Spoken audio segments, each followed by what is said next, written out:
Hello and welcome to the What's New in Round 3 ASPPH and CEPH Dialogue on Accreditation, a webinar sponsored by the ASPPH Accreditation and Credentialing Committee.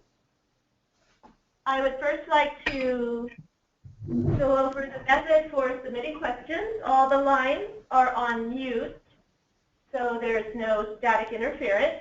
For all attendees to submit questions, feel free to go ahead and start now, putting in questions using the chat box in the right-hand corner of your screen.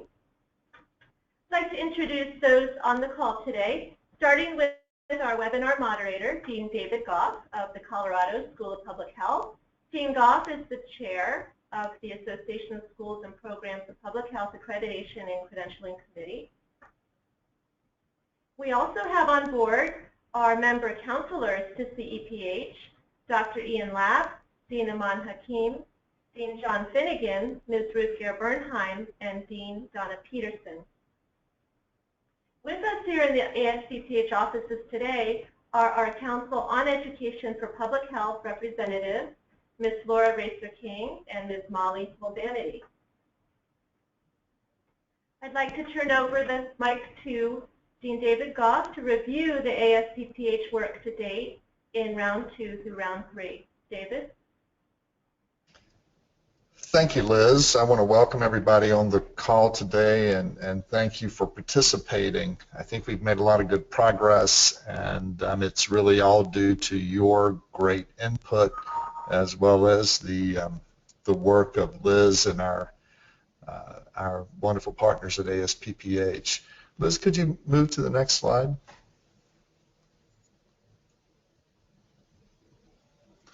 So I wanted to take the opportunity to remind you that we have submitted 2 rounds of comments on the proposed criteria to CEPH, and I believe they've been very responsive to our comments, and I hope that you'll agree and that you can see great evidence of that in the current draft of the criteria. Next slide, please. So in terms of setting the stage for the discussion today, I want to remind you that the criteria are organized a little bit differently than in the previous round of criteria. This slide shows the outline of the document, and you can find the document online at the link shown on this slide. You can also find them in the handout section of this webinar. So if you look in your, I'm not sure how it shows up on your screen. In my screen, I have a nice little box on the right-hand side of the screen that has an area called handouts, and there are 3 handouts in that section. And one of them is the draft criteria round 3 released February 1, 2016. If you don't already have that file open, you might want to open it as it may help with some of the discussion we're going to be having later today. Liz, next slide, please. These are the work groups that have been put together by ASPPH to put input into the process. These groups have commented now on multiple versions of the criteria, and as you can see, a lot of groups have been put together. You and your colleagues at your schools and programs have put a lot of work into reviewing the criteria and into giving feedback to CEPH. And all of these groups are staffed with wonderful volunteers and colleagues and staffed by our partners at ASPPH. Next slide.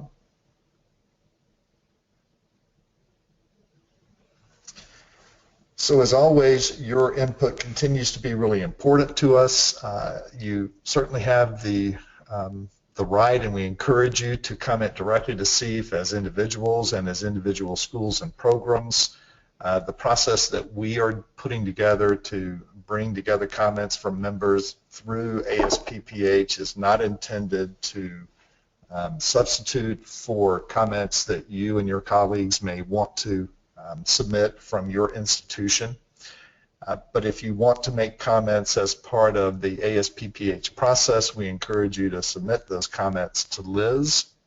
I think you probably all know her email by now, and we welcome your comments. We believe that the consensus voice of academic public health will carry some weight. We have evidence of that from the responses that CEPH has made to our earlier comments, and so we really do encourage you to submit your comments to ASPPH, and if you submit an individual response, please copy Liz so that we'll know what your individual comments to CEPH are as well. Thanks. Next slide, please. Now we're going to turn it over for some comments from some of our other webinar members. Ian? Thank you, Dean Goff. On behalf of the Council, I just want to thank ASPPH for their tireless commitment to collaboration. This is, as Dean Goff noted, really an effort of the field as Dean Finnegan often says, seek to define the floor or foundation of what is excellence at our accredited schools and programs. So this marks round 3, and rounds sometimes infer a boxing match, but again, this has been far from a boxing match, but in many ways a wonderful collaboration, and in my 15 years in the field, some of the most rich and positive collaboration of CEPH and ASPPH, as well as the larger field. And in part, that's a real tribute to our leadership at ASPPH, but also at CEPH, in particular, both Laura and Molly's tireless work on these issues. So this webinar is meant to both inform, but in terms of where we're at in the process, but for everyone participating to inform us as we go the distance in round 3, which is going on 13 months of thinking about these issues and moving towards a consensus on what our next generation of criteria are for our accredited schools and programs. I turn it back to you, Dean Goff. Thank you.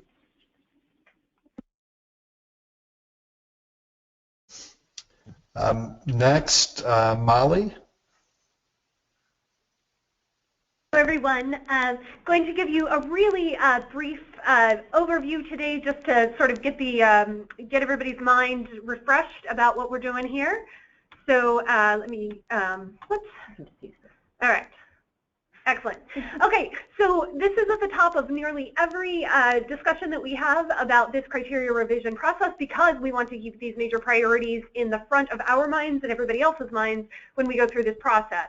So what we're trying to do is ensure quality, increase flexibility, simplify, reduce the reporting burden, and then the fourth one is, of course, that we are going to preserve the distinction and designation between schools and programs, so we have to make some definitions around what that looks like. So here's a timeline of our own. You can see that we are now in our 3rd year of substantive work, and 2015 was the first big year in terms of releasing drafts and receiving comments, but we started way back in 2014, and we hope to and expect to be wrapping up in 2016. If you look at the bottom there, we've got one more comment round after the one that is currently open. And then we hope to adopt final criteria and an implementation plan that tells you what you will need to do by when. We're hoping to release that in November. So this is an overview, and to many of you who've been following the process, pretty basic. So what are the major changes that we proposed throughout the criteria revision process? No more 5 core areas listed as such. The 5 core areas are now embedded in specific competencies that we've defined for all MPH students. Also, I mentioned that one of the things we wanted to look at is the definition of the designation of school and the designation of program. And so we've redefined what is required to offer a school of public health. You'll notice reducing the number of MPH and doctoral degrees that are required. We have integrated the curricular criteria that were adopted for standalone baccalaureate programs into the criteria for schools and programs. That has been a long-planned effort. The curricular criteria adopted for our SBP process were a result of the critical components element document that came out of the undergraduate task force in Framing the Future initiative, and really reflect the state of the art and the most updated thinking about undergraduate or baccalaureate public health education. We've also made some major changes in methods of counting faculty resources and determining how many faculty resources one needs. I'm going to sort of highlight that particular bullet because I think that's one that we need more discussion on in the rounds that are to come, the current comment round and in particular. We've changed the approach to the practice experience requirement for the MPH, moving away from a practicum that occurs at one point in time and has a certain number of hours. We are trying to introduce, following that flexibility theme, allow for innovation and try and get some new flexibility involved in that particular component. Defining the DRPH, that's probably one of the biggest challenges, I would say, in this criteria revision process. We've had historically in our criteria fairly minimal definition for the DRPH, our professional doctoral degree. And so in the criteria, we're engaged in a very robust discussion about how to put a little bit more definition around that degree. And then the other thing that I think many of you are hopefully feeling very happy about is we've vastly reduced the reporting burden in research, service, and other areas. We've removed all of those times where we ask you to list everything that's happened in the last 3 years, and less doing so is absolutely crucial. And in the vast majority of cases, it was not absolutely crucial to do so. So that's the overview of what's happening in the criteria revisions overall to date. But for those of you who've been following closely, what happened in the last round? So between comment round 2, the last one, and comment round 3, which is currently open. Well, we reduced the number of MPH and DRPH foundational competencies and updated the content. Some of the feedback we got in our first iterations of this were, wow, this is great that you're being specific about MPH and or DRPH competencies, but there are way, way too many of them. We heard that loud and clear, couldn't agree more, so we've made some attempts to address that, and I think that's going to be another component that we're going to be working on a lot in this and the next round of comments. We clarified the criteria that elicited the most comments and questions, and I've listed 2 of them there. We got a lot of comments on those. They were very helpful, and so we made some changes to reflect those helpful comments. We're also, as I said, to sort of highlight that the idea of thinking about how we count faculty resources, we made another adjustment between rounds 2 and 3, and as I said, I think we'll probably make more adjustments after round 3. And then what we did in this round, which some of you may or may not have picked up on, we added a component to the curricular criteria called Foundational Public Health Knowledge for MPH and DRPH students, separate from the set of competencies. And what the foundational public health knowledge is it's a little bit like the content areas for those who followed draft 1. Some things about public health that the council felt, you know, if you're graduating with an MPH or DRPH, you just should know. Some things about the history of public health, philosophy, and values, but things that don't quite rise to the level of a skill, such as the competencies that we've listed. So that's kind of the approach that we took with that particular component. So during round 2, we were very pleased to see that we had reached what appears to be consensus on many, many of the criteria. And if you have the criteria document pulled up right now, you can see that we've color-coded the criteria for those that seem to have reached consensus versus those that seem to need some more sort of substantive discussion. And so that allowed us to identify some priority areas for continuing discussion. The priority areas really to focus on as you look at this round 3 process and prepare feedback for us. I've got those up there, but want to emphasize that all of the criteria are open for comment still at this point.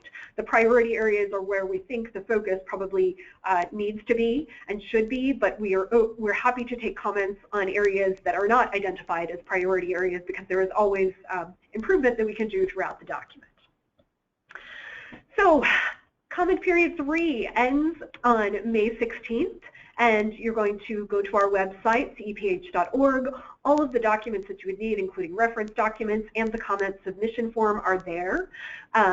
So we will get another draft out to you in early July. And the comment period is going to last through summer and early fall. We'll give you exact dates. We're going to try and maximize the amount of time you have, but we also have to meet our own schedules. I'm thinking the due date is going to be in mid to late September.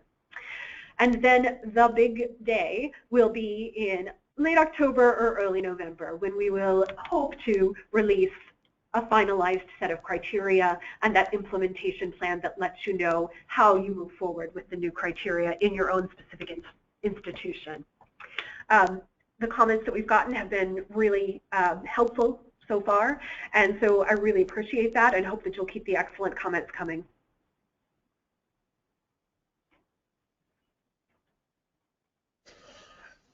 Thank you, Molly. I don't know if I've been put on mute again. Hopefully we can you can hear you. Me. So wonderful. So I would really welcome questions from people on the webinar.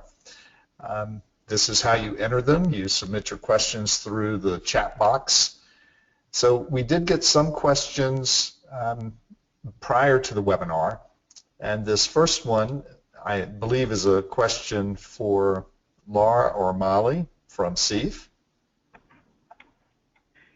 Is the MPH generalist still an option under the current or proposed criteria? Yes, definitely. That was an easy one. So the next question has to do with why must there be a certain number of faculty members to be a school, and some programs have creative ways to share faculty. So if we refer to criterion C2 on page 10 of the document, this is where that information begins, and there is a section on page 11 in line 507 that says School of Public Health employs at a minimum 21 primary instructional faculty, and institutions with fewer than 21 primary instructional faculty are eligible for accreditation as public health programs. And public health programs must employ at minimum 3 primary instructional faculty. Prior to turning this over to Molly and Laura or others for their comments, it's my understanding that this has to do with assuring that there is a critical mass of faculty available at a School of Public Health to be able to educate graduates who will be able to make a broad impact on the field. So this is my understanding of the basic philosophy. Maybe others, will start with Molly and Laura and then move on to some of our CEPH counselors who may want to comment. Absolutely.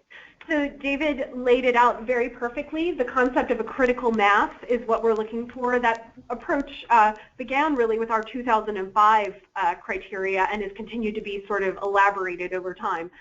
It's interesting because the proposed criteria that we have out right now actually are considerably more flexible in many ways than the existing criteria in terms of faculty resources. So, you know, I think this topic is always one where we get down in the weeds really quickly, and it's not always the most thrilling. And as I said, I think we still have some work to do in the next few drafts on this. But one of the points I made on that very first slide where I talked about the goals and priorities in this process, you know, we heard very loud and clear that there was a desire to define a designation between schools and programs. And so part of that definition, as David said, is something about a larger body of faculty, of expertise. And so the numbers that we chose, we did not just pull out of the air. 21 is the status quo. That is the minimum number of faculty members that an accredited School of Public Health today would have. And 3 for programs is also the status quo. That is the minimum number of faculty a program in public health that's accredited today would have. So we are maintaining the status quo in a sense as the baseline and actually introducing more flexibility as we calculate measures above that baseline.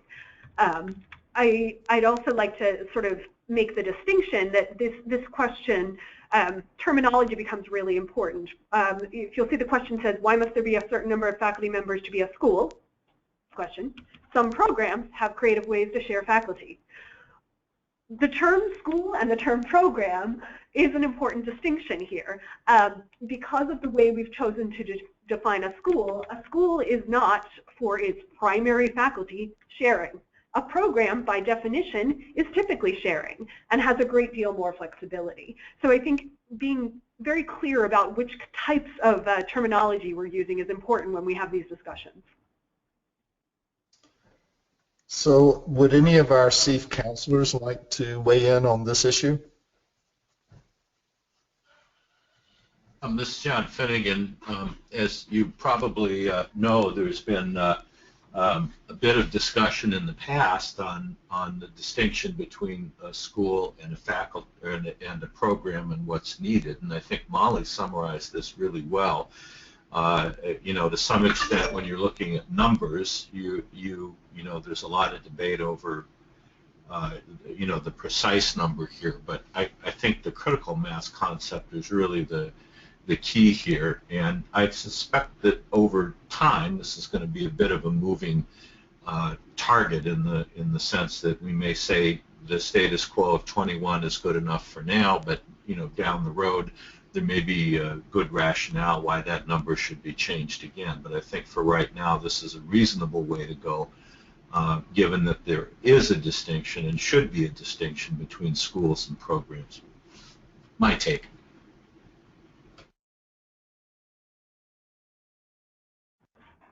This is Liz. There are a few questions in the chat box related to this criterion, so if we could go to those. Is that all right, David, or does any other counselor have additional comments? Okay, hearing none, we'll go to the first question. It says, my question is related to faculty resources. Can a discrete faculty member of one concentration be a non-discrete faculty member for an other concentration? Yes. Okay. Follow up, can adjunct faculty be included in the non-discrete faculty count? Yes. All right. And then a separate question has come in on that. Defining faculty resources is complicated. How do you differentiate between a faculty member teaching 4 courses per academic year and one teaching 1 course or no courses due to research commitments? Well, first of all, that depends on whether we're in a school or a program. And this is where I say terminology is really important. A school exists as, to use the word we're using throughout these criteria, a school exists as a discrete organizational unit. And that is somebody who is employed by the school is a primary faculty member of the school.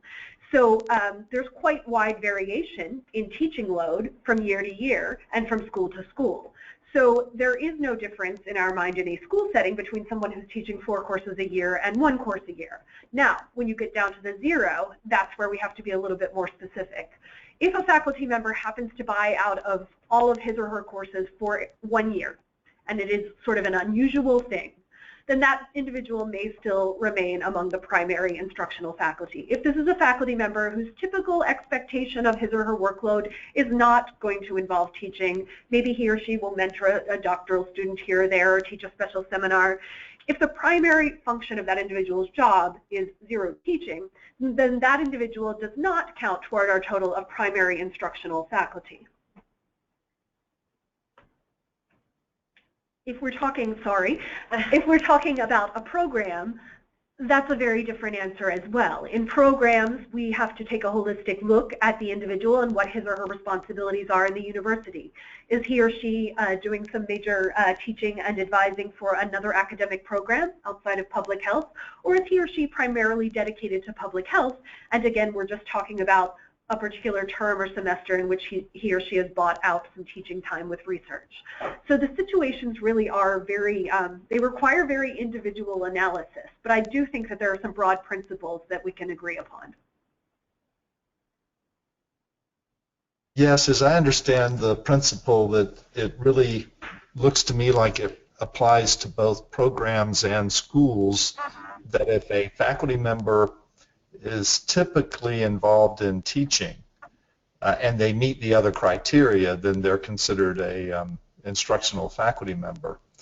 So if they go a semester or a year without teaching because of increased grant funding, they could still be counted under those circumstances. But if they're typically not involved in teaching, regardless of the other criteria that they meet, they're not primary instructional faculty. That's the way, I guess, that I read the material. That is a perfect summary. All right, there are a few more questions in the box, and please continue to submitting any questions or comments into the chat box. This one looks like it's from a new potential member, so we hope to welcome you someday into the fold. It says, we are in the process of preparing an application expressing interest to move toward accreditation to be submitted in the fall. How do the proposed changes affect how we are presently preparing using the current application? Right. So any period of transition is going to give rise to a lot of these questions, and the answer that I'm always going to give is call me or one of my staff in the office, and we'll work through the nuances of the answer. The very specific answer is that if you are submitting an application in fall, you will follow our existing procedures. That's what we have adopted. That's what we have governing the world until we adopt something else. So you will absolutely be using what we have currently in place to structure your application. If you are thinking about, I always say, trying to fit square pegs into round holes just to meet some aspect of our current criteria that is likely to change, then we should have a longer conversation about potentially delaying the timing of your application.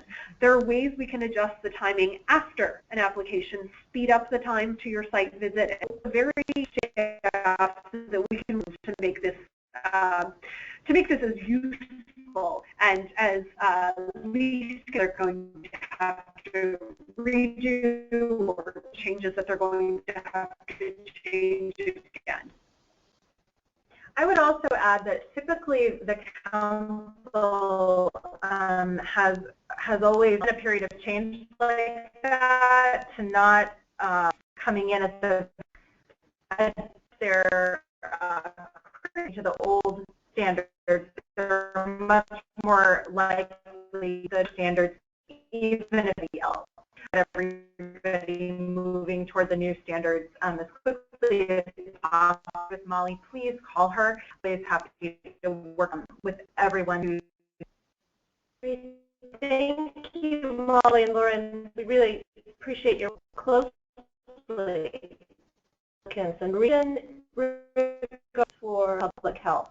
Does CEPH have a first? No. A pretty clear stance on this, and what we do is we want to choose graduation. So if you have full-time students, you have students who usually graduate in 7 years, for us, that's fine. But the way in which we want maximum time, and that means the maximum typically for your part-time students.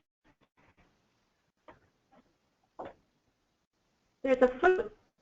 Number 8 on page 11, the school program must choose each joint 3.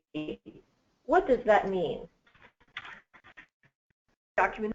Let me just have somebody. All right, what that is referring to. So this is the first time in the document where we start talking about concentrations and visualizations, however you'd like to call them, in much greater detail in the curricular criterion. But it comes up here because of the way of visualization, and so which is discussed in greater detail later. We've indicated these criteria. Individuals may be deemed to be completing their ocean, or those individuals may be deemed to be completing an existing concentration. So if your promotion epidemiology and environmental health, and you have an MD MPH program, now maybe those MD MPH students just take the epidemiology concentration, and the institutions or alignments, but they're still using the template light of the epidemiology concentration and altering it as appropriate. Or folks have told us that sometimes what they like the freedom to do with joint or dual degrees is develop a unique set of competencies for that particular population of students. So that's okay too.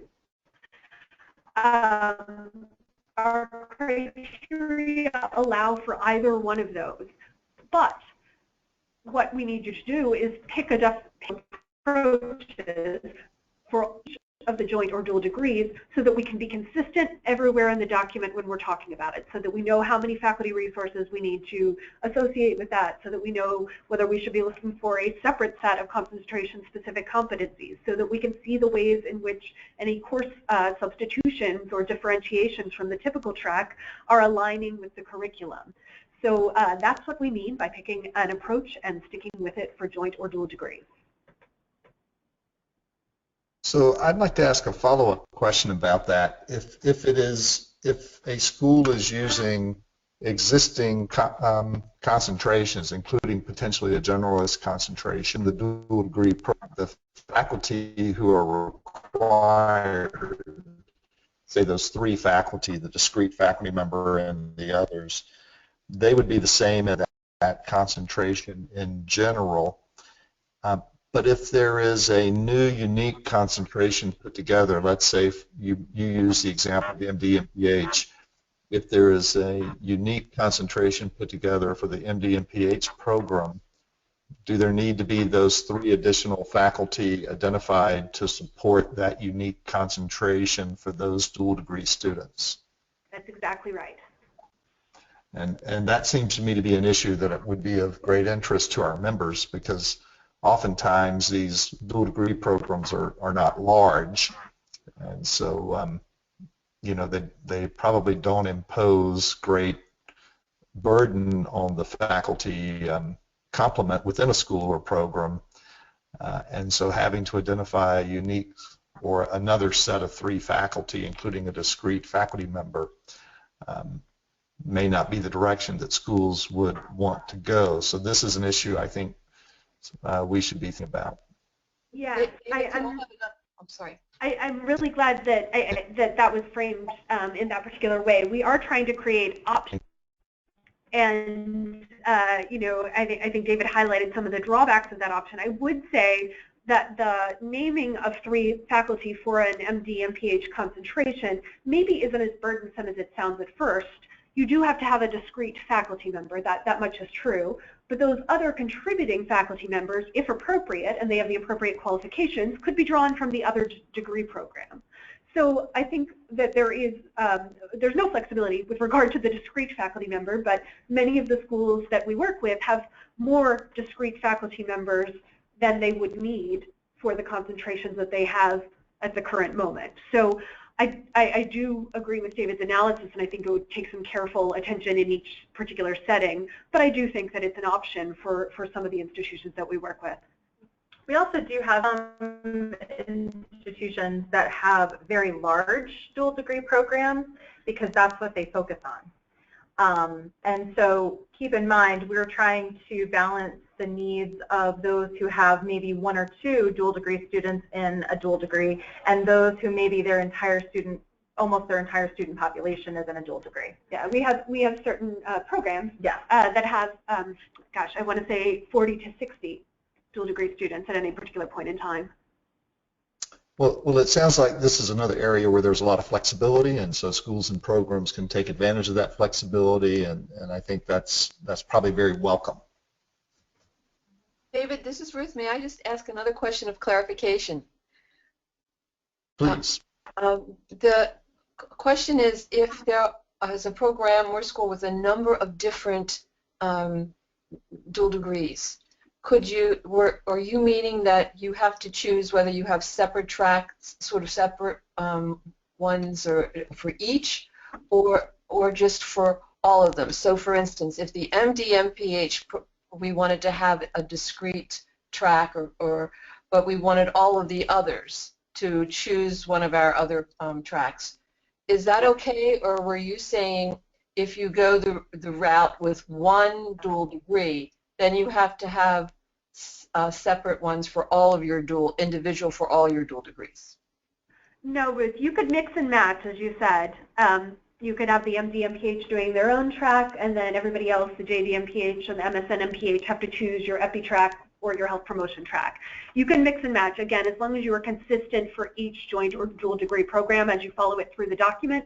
They don't all have to be the same as one another. Thank you.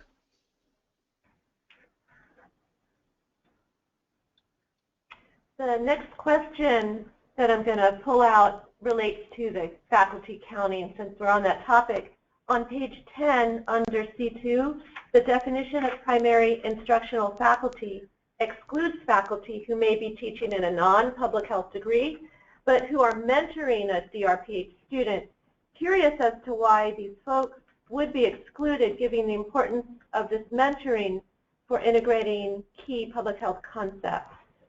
Well, we chose to use the term primary instructional faculty very intentionally, and that is not to devalue the idea that mentoring a doctoral student is instruction. We absolutely would expect to cadre of individuals in that sort of secondary or non-primary instructional faculty role. Individuals need to be there who have the appropriate skills, and individuals need to be there in appropriate quantity to mentor the doctoral students. However, we're talking about something very specific when we talk about primary instructional faculty, and that is individuals who are teaching in the classroom. And so that's the rationale, that's sort of the bright line that we drew. And again, that's a floor, the 21 or the 3 plus some modifications depending on how many concentrations there are. But that's the floor, and that's something we've felt fairly strongly about as a definitional issue.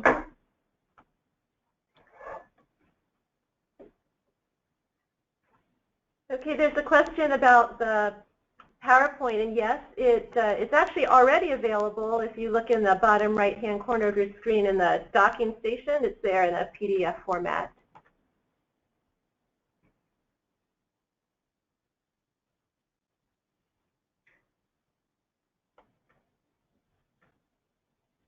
Here's a question about the integrated teaching approach that is recommended in the Framing the Future report. It says USF has done some developing integrated teaching approaches for its MPH programs. The criteria lend themselves to an integrated teaching approach. Does CEPH have any specific expectations about integrated teaching of required competencies and content? The resources available to small programs versus large schools would likely result in varied responses to integrated instruction. So the question, to see the expectations about integrated teaching of the required competencies and content. We certainly hope, as the commenter suggested, that folks will feel free to experiment and to do the types of innovation that fit best in their setting, but the answer is no. There's no expectation defined in the criteria for a particular style. Can we encourage more questions into the question box? It looks like that I've covered all the ones that are in there right now. So please step up if you have anything else you'd like to comment on or ask about regarding the criteria.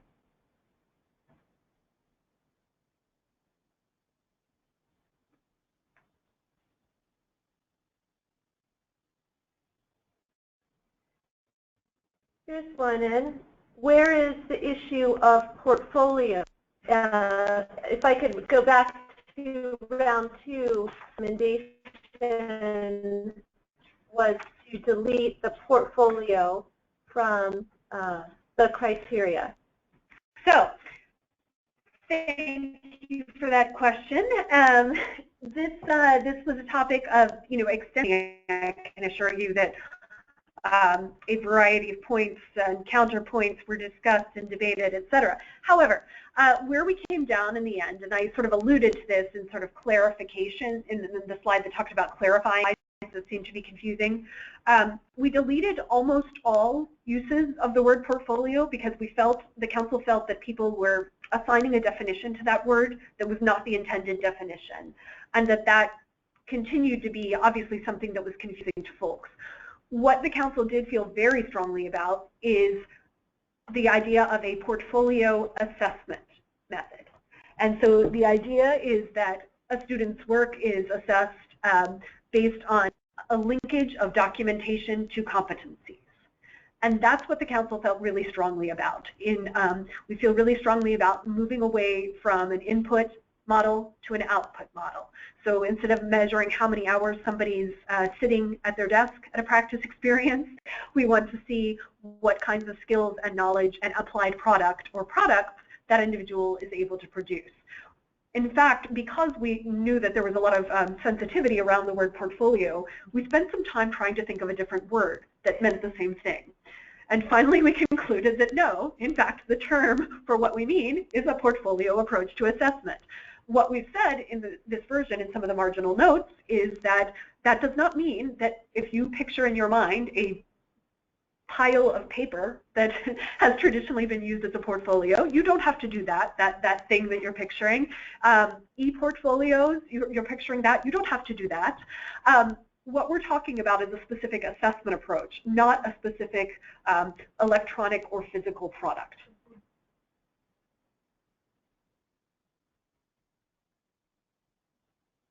Thank you, Molly. And in a few phone calls with some membership groups, that when we did go over that point, it was appreciated, the amount of flexibility and the use of the portfolio approach. All right, here's a question regarding D6. There's language, regardless of the amount of level of prior experience, all DRPH students complete an applied field experience. Will you permit waivers? For example, it is awkward to have a deputy director of a country's Ministry of Health complete a field experience. So the answer is no. The intention is not to permit waivers. And again, this was something that was not sort of tossed off lightly, but was the product. That decision was the product, a very intentional product of discussion. What I think is really important in thinking about the DRPH practice is the same thing that we were just talking about with the MPH practice, that we're moving from that input model where the individual has to take off work and go sit in somebody else's office and be his or her intern. That's not what we're talking about anymore. We're talking about showing opportunities to apply concepts, knowledge, and skills that the individual is learning in his or her program, the opportunity to apply those to real-world products and settings. That's what we expect at the DRPH level, and the idea is that it is a part of the instructional experience. There are a variety of ways that individual could do something that would not, we think, be awkward at all, but would allow the individual to perhaps consult with an organization where he or she could give expertise to that organization. There are lots of ways to produce a product that would allow the individual to apply the new things that he or she is learning without following what we think of as a traditional internship model. Molly, when you say opportunity to consult, something that comes to mind is sitting on a board for another organization. Would something like that be acceptable if there is some product related to that participation? Well, I think the devil is always in the details. So sitting on a board, no. But if this individual was on a board and leading a task force where that particular board is imagining a new way to do a particular service, or a new group that the board was going to be doing outreach to, if there was that type of scenario where the individual in the board was leading a work group and producing some kind of product and analysis, then I think that could be an appropriate setting. Or leading a strategic planning process. Okay. Or completing some kind of, there are plenty of leadership opportunities, I think, that could lead to a product. Okay. And just to push that a little more regarding the product, could it be a writing up of the process, or it would always have to be hardcore outcome oriented? It would be linked to competencies. Linked to, okay. So if the product demonstrates the competency that the student has achieved the competency, then that would work. So probably simply writing up a process. I don't know. I guess it kind of just depends what they chose for competencies. Right. Thanks for clarifying that. I think that's some language that we may need to add, that it has to be linked to the competencies to really make clear what is aiming, what the intent is. Yeah, we would definitely welcome suggestions on ways to make this clearer. I think usually when we hear confusion, it's because, in many cases, it's because we have an opportunity to explain something in a clearer way. Okay, this next question is going back to a prior one asked by the same person. Can you please clarify how an adjunct instructor can meet the criteria for being a discrete faculty member? An adjunct faculty member cannot be a discrete faculty member. He or she can be one of the three in that situation where there's a discrete and then two individuals to make three for a concentration. He or she could be numbers 2 or 3, but could not be the discrete faculty member. Okay. Next one, what are the expectations for programs related to interprofessional education? We did add a competency. We have a competency on interprofessional education explicitly in the MPH competencies. I think in our desire to shorten the list and condense things a little bit, that was one we felt really strongly about keeping in. It's always hard to choose among so many different priorities, but we feel like that's a big enough one, important enough to keep in. Again, with this approach, we're not being particularly prescriptive about what that interprofessional work is going to look like, but we do expect it as part of the training for MPH and DRPH students. And one of the reasons that that's so important is that there, and I'm not sure who asked the question, and this may be something that you already know, but there's been a lot of work, and actually ASPPH has been very involved in the IPEC work and interprofessional competencies. And so all of those those 6 organizations, which is medicine, osteopathic medicine, nursing, pharmacy, dentistry, and public health, are all including interprofessional education. So if we were to exclude it, we would be an outlier in that group of 6, and that is not something that we believe would be in our best interest as a field. Here's a related question. Do you consider interprofessional to be synonymous with interdisciplinary, or are these different? Oh, they're different. They are different. So interdisciplinary, the way that we have defined it before, is really interdisciplinary within public health. So public health itself has so many disciplines, and interdisciplinary has in the past been defined more as, you know, epidemiologists working with health promotion professionals, or how MCH interacts with environmental health or something. That is not what we're talking about. Interprofessional, we're talking about interaction with other, both health and non-health related professions. So perhaps it's, and this again will depend on the context specifically of the school or program. So not every university has a medical school, for example. So interprofessional may not, at that place, mean public health and medicine. It may mean public health and engineering. Or, you know, and mixing in other kinds of professions as well. So it will really be really individualized, but expected. Okay, thank you. I had to get some clarification on this next question, and it relates to section H4, number 3. And then going back to the 2011 criteria, schools were able to name their own outcome measures. In this draft criteria, schools and programs select from a list of predefined measures. Could you speak to how this meets CEPH's goal of increasing flexibility, or alternatively, in the list of outcomes, would it be possible to add an additional option that would allow a school program to define an outcome that is not currently on the list? So in line 2219 on page 46, what we say is, in addition to providing at least one from the list that follows, the school or program may add measures that are significant to its own measure or its own mission and context. So all we're asking you to do is one from the list. And the list is, we think, pretty broad. And so I think it has not been our position that it's burdensome. I will say what we've struggled with a lot, we've for years had open-ended, totally open-ended outcome measures. So tell us how you define success in your context on any number of criteria. And you know, I'm going to be completely candid, it doesn't work particularly well. Schools and programs are constantly coming to CEPH saying, what are you looking for? Tell me what you're looking for. And site visit teams are constantly saying, this measure doesn't make sense, or this is kind of a weak measure. So we're trying to strike that balance. All you have to do is pick one of the ones that we've chosen, and then you can go and add as many as you'd like that are specific to your own context.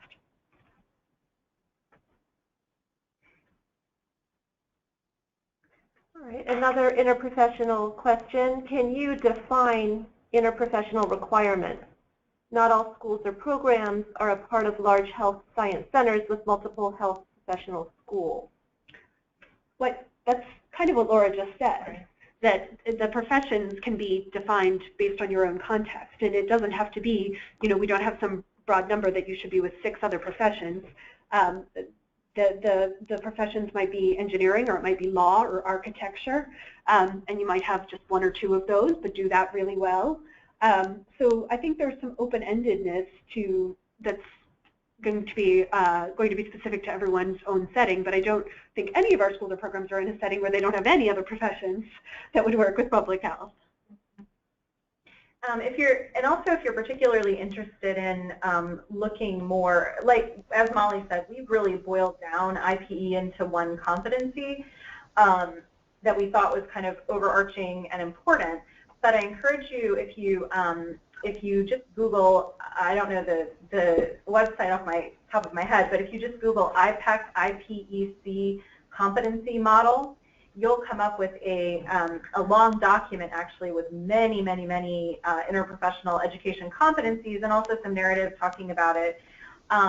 Also, the University of Minnesota has a center specifically focused on interprofessional education, and so I encourage you to look that up as well. They're kind of a national leader in what's going on in IPE, and I think that they might have things like case studies, technical assistance. So if that's something you're interested in doing more research on, absolutely, I encourage you to do that. This is David. I would also recommend that you take a look at the ASPPH document on population health in all professions. There's some nice context in there for thinking about IPE from a framework broader than just other health professions and the healthcare professions specifically. And that document may also be of interest to you. Okay, we have 6 minutes left. I think we could get in one more question. Here goes. Is the expectation that MPH students must experience actual work on an interprofessional team, or is it okay to learn how to operate effectively in such teams? Well, it's one of our competencies, and obviously there are a variety of ways to demonstrate competencies, and one of the ways is simulations. I think each program or school will have to decide for themselves if they believe that they can assess this particular skill purely through simulation or a very limited or distance-based, I don't know, I'm just thinking of the different approaches you might take. I don't think, I do think that there is an emerging consensus that this is a really important issue, and as Laura highlighted, there are a lot of resources out there, but we're not going to be any more prescriptive about the way you assess that particular competency than we are about the way you assess any other particular competency. We are going to ask that all schools and programs be rigorous in thinking about how they feel right in terms of assessing each of the competencies that's defined.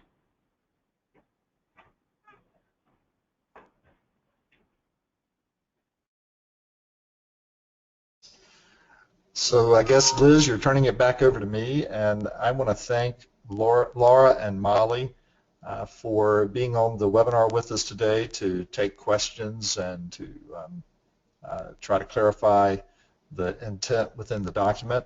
Also want to thank all of our members for being on the webinar today.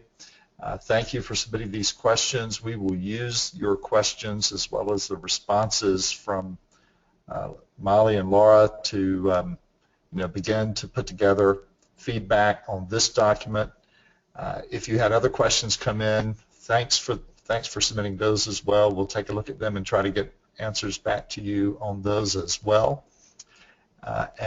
Here is a slide showing what our next steps are. I've mentioned previously the groups that have been established to review the document and give input into ASPPH, though some of them are already meeting, others will be meeting. We will have an accreditation committee meeting when we get together in March. We have another meeting in April. We have a deadline for all the groups to submit their comments into ASPPH by April 19th so that we can get a draft together.